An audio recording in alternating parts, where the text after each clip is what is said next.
Good morning and welcome to our kitchen. This morning, Chef Julie and I are joining you with a Cans Get You Cooking friendly recipe. Now that sounds like a lot of words, but it's really a 20-minute meal from Chef Julie's blog. So it's easy, it's quick. Why don't you tell us about it? All right, perfect. So we have an Italian sausage and tortellini soup this morning, and it is super easy, and it is done in 20 minutes. So what we have going is onions in olive oil, and I did add a little bit of garlic too, a few cloves, and it smells so good already. I'm excited. It does. So we are going to add some Italian seasoning, and the reason I'm putting it in now is because I want it to toast just a little bit. It'll bring out a little bit more of the flavor. Okay. So some of that.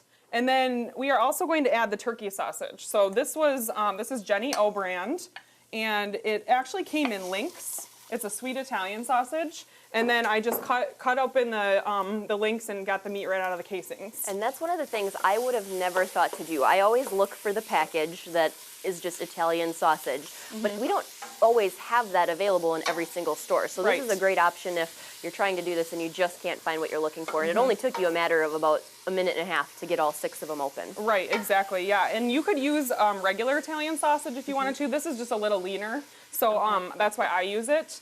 And then you could also use chicken or something like that for this recipe too if you wanted to. All right. Yeah. One of the things I will go back to, you put in an Italian seasoning. What if we don't have Italian seasoning at the house? Well, Italian seasoning is basically basil, thyme, and oregano. So if you have those, then you could just swap that out. Put maybe a teaspoon of each in there. Okay, so it is equal parts. Yeah, that makes sense. Pretty much. So it's one of the worst things when you go to make a specific recipe and you don't have exactly what they're looking for. But usually a quick Google search will tell you exactly what you can substitute. Exactly. There's always something you can substitute with. You could also use fresh herbs if you wanted to.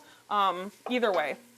So we are just going to let that brown a little bit. Okay. And I'm actually going to add in the spinach right now. So I've made this soup before with zucchini and different vegetables, kale, whatever you have at home you can use. This is just fresh spinach. And I know it looks like a lot, but it's going to cook down. Was that like quite one a bit. bag? Yeah. Okay. Yep. So so it's going to cook down, and it won't look nearly as abundant once it's got all the water out of there, and it kind of cooks in with the turkey sausage. All right, so taking a look at this, I'm just curious, can we go ahead and use frozen spinach instead? Yes, you could easily use frozen spinach if you wanted to. And like I said, you know, I haven't tried canned before, but you could certainly give that a try if you wanted to. But, you know, the vegetable possibilities are pretty endless with this recipe. Got it. And one of the things that you mentioned is possibly throwing zucchini and things like that. It almost sounds like a minestrone to me. Yeah, it's Similar? very similar. Minestrone doesn't typically use tortellini, which we're going to talk about, but you could use noodles if you wanted to, or pasta, and that would kind of make it a little bit more like minestrone. Got it. All right, so I'm going to move on to the other ingredients that you have sitting here. So we have chicken broth, which is pretty basic. Right. But you also have canned tomatoes and canned beans. So as a can ambassador working with the Can Manufacturers Institute, I thought I would just take a couple seconds to talk about why I love using canned foods.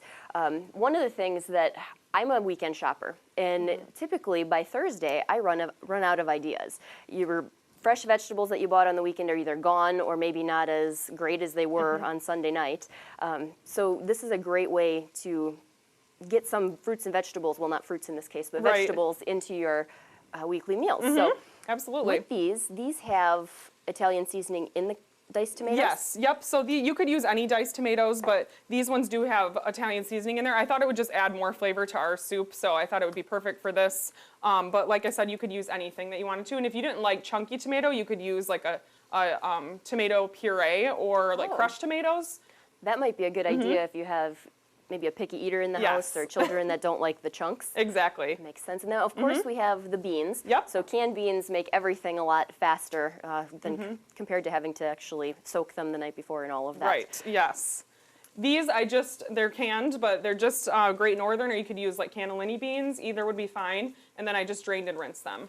Excellent. And we can go ahead and throw these in if we want to. It looks like our turkey sausage is almost cooked, so I'll throw those in just to kind of get the flavors going. And I just love the smell of this. It does smells like an Italian kitchen. So we'll stir that in. And then we can, I'm going to add the broth. And then we can talk a little bit about the tortellini that we're using. Okay. Now, are you going to use all of the broth? I am, yep. So you don't have to. Some people like their soup a little chunkier. But I'm going to go ahead and add the whole thing in.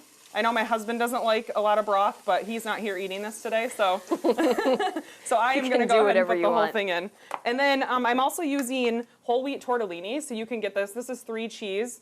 It's available in our dairy aisle, I guess you could say. It's by the sour cream and which is the a little hummus bit different. You typically find your pasta in a grocery aisle, but this is fresh pasta, yeah. so that's why. Yep. So so as you can see, they're real cute and little, and they have cheese in there, so they're gonna make our soup really delicious. Now, unfortunately, I can't have the soup because those tortellinis do contain gluten. Right. Is there something I could substitute as a gluten-free? Kind of like we were talking about the minestrone, you could use a pasta. So like an elbow macaroni that's gluten-free, you could use that instead, and then the whole soup would be gluten-free.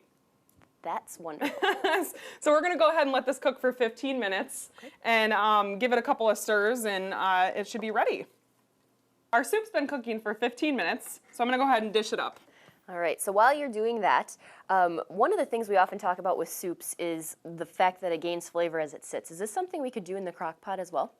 You could. The only thing I wouldn't put in the crock pot and let cook all day is the tortellini. Okay. Because it's fresh pasta, it cooks really quickly, and it will probably get mushy in the crock pot. So I would put everything else in there, and then maybe at the last 15 minutes, put the tortellini in there and let it get soft. Okay, well that's a nice, easy way to do it if you're doing the all-day version and want something quick when you come home for dinner. So here's your spoon. Thank you, and I know you can't have any. No, total So bummer. I'm really sorry, but we could give it to the crew. I'm sure they'll be happy about that. Their lucky day, not mine. But if you'd like this recipe or any of Chef Julie's recipes, you can visit our website at festfoods.com and click on the health and wellness link. Ciao.